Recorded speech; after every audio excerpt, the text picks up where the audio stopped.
कांग्रेस की भारत जोड़ो यात्रा, जिसका आज समापन हो रहा है। अब से थोड़ी देर पहले राहुल गांधी ने श्रीनगर के कांग्रेस दफ्तर पर झंडा फहराया और राहुल गांधी ने पार्टी कार्यकर्ताओं से मुलाकात की। यात्रा का आधिकारिक समापन जो है वो श्रीनगर के शेरे कश्मीर स्टेडियम में समारोह पूर्व होगा। थोड़ी देर में समापन कार्यक्रम शुरू होने वाला है और समापन कार्यक्रम में शिरकत करने के लिए 23 विपक्षी दलों को न्योता दिया गया। हालांकि कई दल ऐसे हैं जिन्होंने दूरियां बना ली हैं। इसी को लेकर हम आपको दिखाते हैं रिपोर्ट। तो ये तस्वीर देखिए आप, ये तिरंगा जो है ये यहां पर फहराया गया है, विशाल तिरंगा। राहुल गांधी की तरफ से ये तिरंगा फहराया गया है और कश्मीर में ये तिरंगा फहराया जा रहा है। तो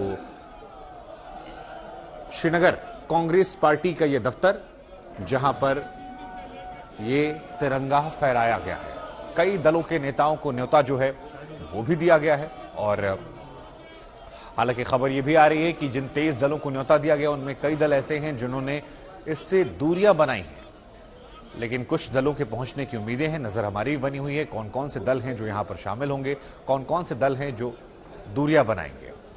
और इसी खबर पर मेरे साथ मेरी सहयोगी मौसमी जुड़ रही हैं। मौसमी, भारी बर्फबारी के बीच आज इस यात्रा का समापन, उधर कांग्रेस का शक्ति प्रदर्शन, कौन कौन से राजनीतिक दल हैं जो आज यहां पर शामिल हो सकते हैं, किसे किसे न्योता दिया गया है, क्या बड़ी बातें रहने वाली हैं इस समापन समारोह में?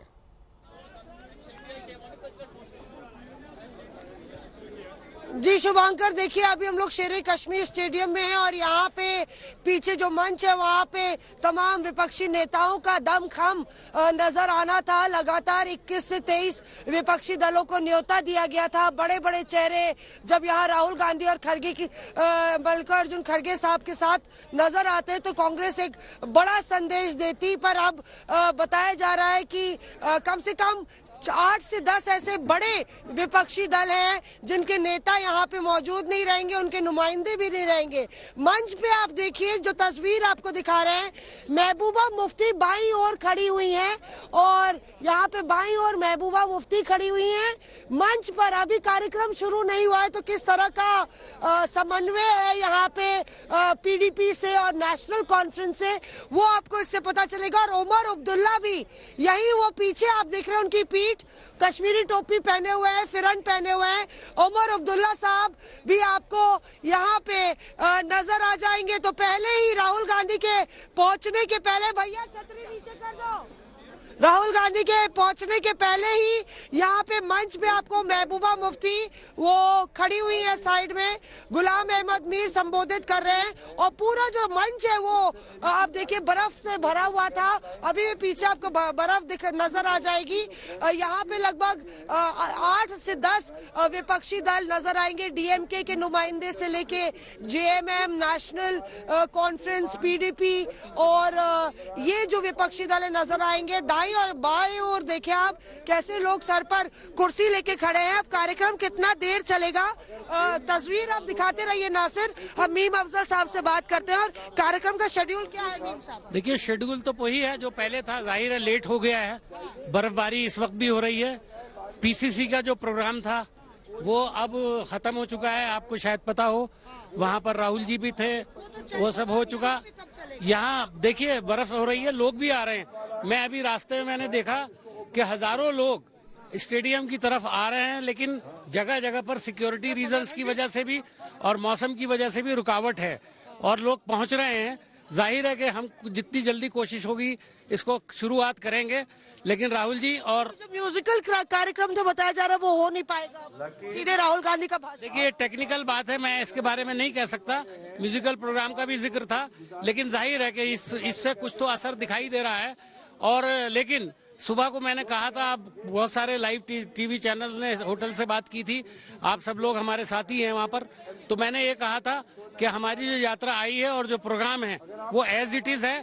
टाइम का डिफरेंस हो सकता है, लेकिन बिल्कुल हमारा यहाँ फंक्शन होगा और किसी भी हालात में हो हम। कोई बड़े नेता तो आ नहीं रहे हैं, शरद पवार नहीं है, ममता बनर्जी नहीं है, नीतीश कुमार नहीं है। देखिए मैं इस पर अभी कोई कमेंट इसलिए नहीं कर रहा हूँ कि मुझे इसकी जानकारी नहीं है। तो यात्रा के साथी कौन कौन से हैं? डीएमके देखिए यहां पर आ रही है और एनसी नेशनल कॉन्फ्रेंस यहां पर आ रही है, पीडीपी के नेताओं को हमने यहां पर देखा, वीसीके यहां पर आ रही है, इसके अलावा आईयूएमएल वो भी यहां शामिल हो रहे हैं, केरल कांग्रेस यहां शामिल हो रही है, आरएसपी यहां शामिल हो रही है, जेएमएम शामिल हो रही है, फॉरवर्ड ब्लॉक, सीपीआई, बीएसपी के भी नेताओं के आने का जिक्र किया जा रहा है। तो यहां पर इसमें ज्यादातर जो सहयोगी हैं वो पहले से यूपीए के हिस्से हैं, लेकिन बड़ी पार्टियां जो नहीं आ रही, जिनको न्योता दिया गया था, वो है जेडीयू बिहार से। यह हैरान करने वाला, आरजेडी के नेता भी नहीं आ रहे हैं। सीपीएम ने भी दूरियां बना ली हैं, ममता बनर्जी की पार्टी टीएमसी ने दूरियां बनाई हैं, समाजवादी पार्टी ने भी दूरियां बनाई हैं और एनसीपी की तरफ से भी कोई नहीं आ रहा। और ये अपने आप में एक हैरान करने वाली खबर है। मौसमी लगातार हमारे साथ बनी हुई है। मौसमी, जेडीयू, आरजेडी, एनसीपी ये तो सहयोगी रहे हैं और ऐसे में इनका ना आना ये अपने आप में हैरान करता है।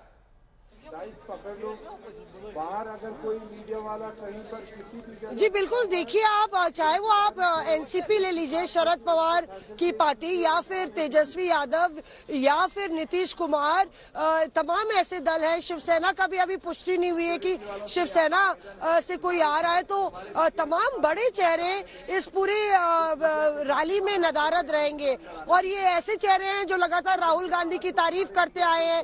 नीतीश कुमार ने तारीफ की थी, शरद पवार ने कहा था कि राहुल गांधी के नेतृत्व ने ये भारत जोड़ो यात्रा ने राहुल गांधी की छवि बदली है और एक राहुल गांधी के नेतृत्व में आगे बढ़ा जा सकता है। तो ये सब तो पैरवी करते आए भारत जोड़ो यात्रा की और राहुल गांधी की, और इसके बावजूद भी उनका ना आना एक बड़ा सेटबैक कांग्रेस पार्टी के लिए हो सकता है। पर सवाल यही है कि अगर आप भारत जोड़ो यात्रा देखें और पीछे तस्वीर नासिर आपको दिखाएंगे कि किस तरह से यहाँ पे हमेशा भारत जोड़ो यात्रा में फ्रंट पर राहुल गांधी रहे। पूरा चेहरा जो है, आप कह लीजिए कि ये सियासी कार्यक्रम नहीं है, पर लीड रोल में, फोकस में, अटेंशन में राहुल गांधी रहे। और ये कहा गया ये बिल्कुल संकेत मिले कि एक रीलॉन्च है राहुल गांधी का। कई हद तक 3,500 किलोमीटर, लगभग 14 राज्य और उससे ज्यादा, बल्कि 2 अब जम्मू कश्मीर जोड़ लीजिए तो कम से कम 16 यूनियन टेरिटरी और राज्यों से ये यात्रा गुजरी। तो अपने आप में जब राहुल गांधी की छवि की बात हुई, जनता से जुड़ाव हुआ, तो कांग्रेस के झंडे के तले ये यात्रा चली। तो ऐसे में क्या ये संभव था कि बड़ी बड़ी पार्टियां कांग्रेस के मंच पे आती? कांग्रेस भले ही इससे इनकार करे, बिल्कुल, बिल्कुल। पर अब आमने सामने आपकी बात नहीं हुई है 2024 के रण को लेके, तो कैसे वो लोग इस मंच पे नजर आ सकती हैं? पीडीपी और एनसी जरूर नजर आ रही है क्योंकि उनकी सियासी मजबूरियां भी हैं। जिस तरह से यहाँ पे वो धरातल पे है, जिस तरह से पीडीपी ने बीजेपी से नाता तोड़ा, उसके बाद पीडीपी के पास ऑल्टरनेटिव नहीं है। तो आज जब महबूबा मुफ्ती यहाँ पे खड़ी हुई है, वो ये संदेश देना चाह रही है कि वो राहुल गांधी और भारत जोड़ो यात्रा के साथ है। वो इसलिए भी है कि उनके सही बात पास है क्योंकि उन्हें भी देश में एक बड़ी पार्टी का समर्थन चाहिए जो राष्ट्रीय नेतृत्व के तौर पर उन्हें कश्मीर में समर्थन दे सके। आपका शुक्रिया मौसमी, लगातार बर्फबारी में आप रिपोर्टिंग कर रही हैं।